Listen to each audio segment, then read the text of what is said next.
अध्यक्ष महोदय, मैं माननीय उपराज्यपाल महोदय द्वारा उनके उद्बोधन में दिल्ली सरकार का जो रोड मैप प्रस्तुत किया गया, ना केवल उसका धन्यवाद देना चाहती हूँ, बल्कि ये भी कहना चाहती हूँ कि ये केवल कोई संसदीय रस्म अदायगी नहीं है कि एलजी साहब ने उद्बोधन दिया और हम धन्यवाद दे रहे हैं। दिल्ली इस समय अपने आप को उस सारे टकराव की स्थिति से बाहर दिखाने के लिए खड़ी हुई है। आज एक साथ इकट्ठे मिल करके जहां सरकार, जहां केंद्र सरकार, जहां माननीय एलजी महोदय, जहां नगर निगम, सभी एजेंसियां मिलकर काम करती है और टकराव में नहीं, परिणाम के लिए काम करती है, दिल्ली के वेलफेयर के लिए काम करती है। ये सच में हमारी गवर्नेंस का वो मॉडल है जिसको एंडोर्स करते हुए हम अपनी जवाबदेही, समन्वय और स्पष्ट दिशा कि किस दिशा में हमें क्या काम करना है और क्या हमारे टारगेट हैं, ये हम जनता के सामने प्रस्तुत कर रहे हैं।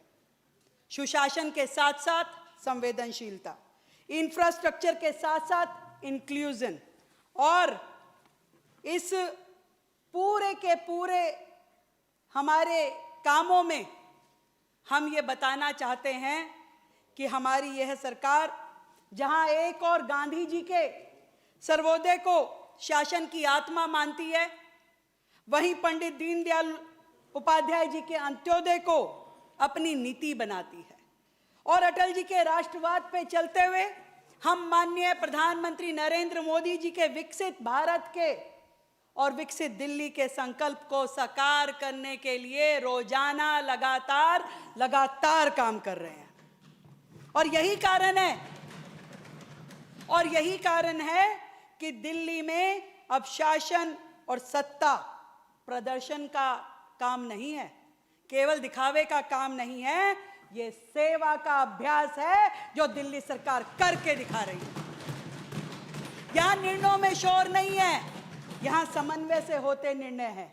यहां पे सरकार का हर कदम नागरिक सेवा और राष्ट्र प्रथम की भावना से ओतप्रोत है, ये मैं कहना चाहती हूं।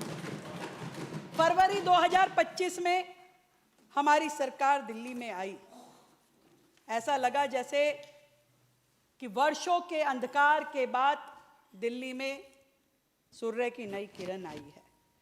15-20 सालों में पूरी दिल्ली का टेक्सचर बदल गया, आबादी बढ़ गई, जरूरतें बढ़ गई, परंतु पिछली सरकारों ने उन ना जरूरतों को समझा, ना उन पे काम किया, और वो पूरी बुनियादी व्यवस्थाएं जो खड़ी होनी थी वो हो नहीं पाई और लगातार व्यवस्थाएं चरमराती गई।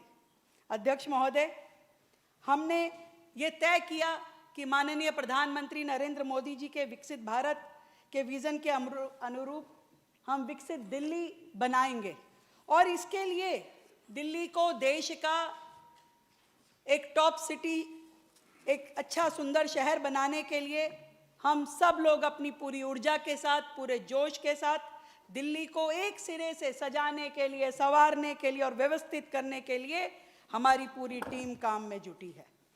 हमारी प्राथमिकताएं हमने तय की, उसके मुताबिक हमने अपनी नीतियां बनाई, और फिर शॉर्ट टर्म, मिड टर्म और लॉन्ग टर्म अपने गोल तय किए, जिसके हिसाब से हम अपनी योजनाओं को धरती पे उतार सके। और मुझे संतोष है कि हम अपने इस 11 महीने के अल्पकाल में दिल्ली की दिशा बदलने में सफल रहे, दिल्ली को एक नई दिशा में, एक नए भविष्य की ओर ले जाने में हम सफल हो पाए। मैं बताना चाहूंगी, हेल्थ केयर की दिशा में जो हमने काम किया, जिसकी चर्चा माननीय सदस्यों ने भी की, पहले ही दिन शायद ही किसी सरकार ने इतना बड़ा निर्णय लिया होगा कि शपथ ग्रहण करने के तुरंत बाद आयुष्मान भारत जैसी बड़ी योजना को सेम डे कैबिनेट बुला करके हमने अप्रूव किया सेम डे। और इस 11 महीने में 4 लाख से ज्यादा लोगों का उसके अंदर रजिस्ट्रेशन। वय वंदन योजना जिसमें बुजुर्गों को इलाज की हमने सुविधा दी 10 लाख रुपए तक की, उसमें भी 2,62,000 लोगों से ज्यादा लोगों का रजिस्ट्रेशन होना ये दिखाता है कि दिल्ली की जनता तड़प रही थी, परेशान थी इलाज के लिए। आज लगभग 19,200 लोगों से ज्यादा लोगों ने इलाज पाया और 32 करोड़ से ज्यादा क्लेम अभी तक दिए जा चुके हैं। 32 करोड़ से ज्यादा। आप सोचिए कि किस तरह की स्थितियां थी कि लोगों को इलाज के लिए दर बदर घूमना पड़ता था। हमने आरोग्य मंदिर, जिसकी बात अभी कहां चले गए, वो अपना अपना भाषण दिए जा रहे हैं, चले जा रहे हैं। पहले भी कह रहे थे कि अरे जल्दी छुट्टी कर दो, वेल में भी आए कि हमें जाने दो, हमें सस्पेंड कर दो, पर अध्यक्ष जी आपने कमाल कर दिया, आपने कहा नहीं सुननी पड़ेगी तुम्हें बात, क्योंकि पॉल्यूशन पे चर्चा इतना विशेष विषय है, दिल्ली का कंसर्न है। मैं साधुवाद देती हूँ जितने लोग बैठे हुए हैं कि आप लोग बैठे हैं उस चर्चा के लिए। तो आरोग्य मंदिर की दिशा में हमने 238 आरोग्य मंदिर खोले, 100 और तैयार है और इसे हमें 1100 तक लेकर के जाने का हमारा प्लान है कि दिल्ली में 1100 आरोग्य मंदिर हम खोलें। ये बातें तो वो हैं जो मेरे माननीय सदस्यों ने भी बार बार पढ़ी, पर मैं आपको इसके आगे की बात बताना चाहती हूँ।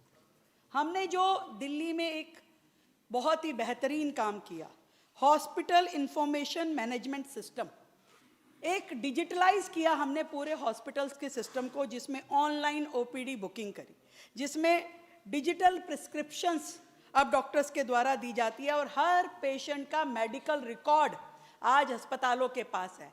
वो जो करप्शन, वो जो व्यवस्थाओं में कमी, लीकेजेस पिछली सरकारों के समय में थी कि एक ही पेशेंट का 10 बार नाम लिख करके अलग अलग प्रकार की दवाइयों की पर्चियां बना बना करके न जाने करोड़ों रुपए के बिल उन्होंने बनाए होंगे, अब वो सब बंद हो गई है कि सारी चीजें डिजिटली अवेलेबल है। कौन पेशेंट है, किस अस्पताल में इलाज हुआ, एक अस्पताल में इलाज हुआ तो उसका रिकॉर्ड दूसरे अस्पताल में भी निकल आएगा। दिल्ली सरकार के सारे अस्पतालों का पूरा सिस्टम आपस में इंटरलिंक कर दिया गया है और जिन जिन हॉस्पिटल्स में जिन जिन मशीनों की कमी थी उन सब के लिए हमने उनको उपलब्ध कराने के लिए काम किया। उसमें 150 डायलिसिस की मशीनें हमने लगाई। हमने लोकनायक अस्पताल में हमने मेडिकल जेनेटिक वार्ड, यानी कि गर्भ में ही, माँ के गर्भ में ही बच्चे की जेनेटिक प्रॉब्लम कोई है तो वो ध्यान में आ जाए, ऐसे दुर्लभ बीमारियों को जांचने का वार्ड हमने लोकनायक अस्पताल में बनाया, जो कहीं नहीं है दिल्ली में, किसी अस्पताल में नहीं है अभी। और ऐसे ही हमने नेट मशीन जो सेफ ब्लड ट्रांसफ्यूजन की दिशा में काम करती है, यानी कि आपको किसी को अगर ब्लड डोनेट करना है तो 2 दिन में रिपोर्ट देकर के ये बताती है कि ये ब्लड सामने वाले व्यक्ति को देने के लिए सही है कि नहीं है, उसमें किसी तरह का इन्फेक्शन तो नहीं है। ऐसी रेयर मशीन जो दिल्ली में पहली बार लगी, उसको हमने अस्पताल में लगवाया। नवजात शिशुओं के लिए हमने दिल्ली सरकार के अस्पताल में लैक्टेशन मैनेजमेंट यूनिट दिल्ली सरकार के अस्पताल में शुरू किया, जिसमें कि नवजात बच्चा जिसको माँ के दूध की आवश्यकता है वो वहाँ पे प्रिजर्व होगा, उसको मिल पाएगा और ऐसे बच्चों की सेहत और जान बचाने के लिए एक बहुत बड़ा काम हमारे दिल्ली सरकार के अस्पतालों में हो पाएगा। मैं एक चीज़ और कहना चाहती हूँ कि हमारे दिल्ली सरकार के अस्पतालों में अभी तक कोई भी जो दिल्ली स्टेट आयुष सोसाइटी नहीं थी। अभी तक नेशनल आयुष मिशन तो था, पर दिल्ली में आयुष सोसाइटी के नाम पे कुछ भी नहीं बनाया गया था। तो हमने दिल्ली सरकार में आने के बाद दिल्ली स्टेट आयुष सोसाइटी बनाई और केंद्र से भी सहायता पाई और दिल्ली में आयुष के जितने काम हैं, इन अस्पतालों को संबल देना, वहाँ दवाइयाँ देना और उनको बेहतर बनाने की दिशा में हमने काम किया। सर, ये भी कहना चाहूँगी कि दिल्ली जैसा शहर जो देश की राजधानी है, यहाँ ऑर्गन डोनेशन का कोई भी व्यवस्थित प्लेटफॉर्म दिल्ली में नहीं था। हमने दिल्ली सरकार में आने के बाद state organ and tissue transplant organisation SOTTO बनाया, जिसके माध्यम से ऑर्गन डोनेशन को व्यवस्थित किया गया। आज दिल्ली राज्य भी ऑर्गन की जरूरतों को, लाखों लोगों की जान बचाने की दिशा में अपनी भूमिका निभा पा रहा है। ये हमारे लिए गर्व की बात है। महोदय, हमारी सरकार ने दिल्ली में 29 नए जन औषधि केंद्र भी खोले, जहां पे डिस्काउंटेड रेट में दवाइयां मिलती हैं, और 5 नए सरकारी अस्पतालों के ब्लॉक हमने इनॉग्रेट किए। जो अभी भाई जी कह रहे थे कि भी क्या किया, हमारे बनाए हुए अस्पतालों का क्या किया है, इसी बात के साथ मैं जरूर बताना चाहूंगी कि पिछली सरकार ने अस्पताल शुरू तो कर दिए पर पूरे नहीं किए। बिना योजना के बेतरतीब तरीके से हॉस्पिटल्स को बिना उसका बजट एस्टिमेट जाने अस्पतालों को शुरू किया गया। बाद में जब देखा कि कॉस्टिंग जो है 200 करोड़ की जगह 400 हो गई, 400 की जगह 800 हो गई, 800 वाला 1600 का हो गया। खड़े खड़े स्वास्थ्य मंत्री जी, जो पढ़ी लिखी सरकार के स्वास्थ्य मंत्री थे, वो विजिट पे जाते थे, कहते थे बनी हुई बिल्डिंग में 4 फ्लोर पे 2 फ्लोर और चढ़ा दो। उन्हें ये शायद पता ही नहीं था कि इसके लिए कोई नक्शा पास होता है, कोई सैंक्शन होती है, कोई बजट एलोकेशन होती है। सारे अस्पतालों को उन्होंने इस कदर उलझा दिया कि आज उसको सुलझाना एक अपने आप में बड़ा टास्क हो गया, बड़ा टास्क हो गया। ये सीधा सीधा लगता है कि कॉन्ट्रैक्टर को फायदा पहुंचा रहे थे। आज इंक्वायरी में है, आज केसेस को हमें फोरक्लोजर करना पड़ा, फोरक्लोजर करके नए टेंडर लगाने पड़ रहे हैं। कैसे पूरा करें उनके इस भ्रष्टाचार की नींव को, कैसे हम इसमें इमारत बनाएं? कोई हमें ये बता सकता है कि इन अस्पतालों के लिए उनकी क्या योजना थी कि ये आज अस्पताल पूरे कर भी ले बिल्डिंग सरकार, तो उसके बाद ये चलाए कैसे जाएंगे? कैसे वहां पे डॉक्टर रखे जाएंगे? कैसे वहां पे दवाइयां होंगी? कितना उसके लिए बजट एस्टिमेशन चाहिएगा? कोई प्लानिंग नहीं थी इनकी।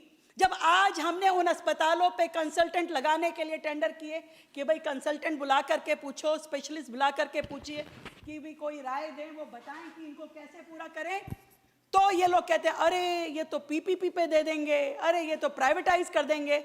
अरे तो भैया ऐसे ही बिल्डिंग सजा के रखनी है? इनका करना क्या है? कुछ तो पर्चा छोड़ करके जाते कि आपने सोचा क्या था इन हॉस्पिटल्स को करने के लिए। पर फिर भी हमने उनमें से 5 अस्पतालों के नए ब्लॉक को शुरू कर दिया है, और उसमें कुछ भी आधुनिक उपकरण, मरीजों को जो सुविधाएं चाहिए, जितना इंफ्रास्ट्रक्चर चाहिए था, 100 करोड़ रुपए और ऊपर से हमने लगाए और उन अस्पतालों के हमने ब्लॉक शुरू किए। एक नई योजना के माध्यम से हमने दिल्ली में दिव्यांगजन, उनको जो कि अपने आप को हैंडल नहीं कर पाते, किसी परिवार के व्यक्ति को उनको संभालना पड़ता है, उनको 6,000 रुपए देने की हमने एक नई योजना लाए ताकि ऐसे दिव्यांग व्यक्तियों को पारिवारिक रूप में उनको मदद मिल सके। एक भी नई पोस्टिंग पिछली सरकारों के कार्यकाल में दिल्ली सरकार में नहीं हुई, परंतु हमने अपने नर्सिंग में 1300 रिक्त पदों को भरा और नए नर्सिंग स्टाफ को लगा करके उनको नियुक्ति पत्र दिए।